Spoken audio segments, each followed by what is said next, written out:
একটি শিক্ষণীয় সুন্দর গল্প। একদা একটি দুষ্ট সাপ একটি কাক দম্পতির ডিম চুরি করে খেয়ে ফেলত যখন তারা খাবার আহরণ করতে যেত।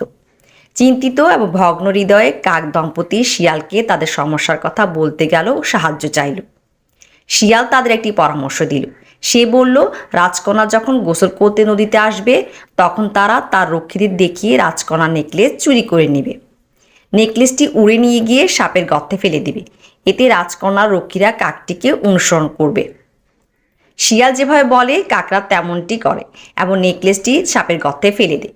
রক্ষীরা নেকলেসটি পুনরুদ্ধারের জন্য কোদাল দিয়ে গর্তটি খনন করে।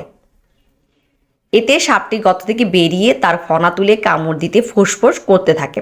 প্রহরীরা সাপটিকে মেরে নেকলেসটি উদ্ধার করে।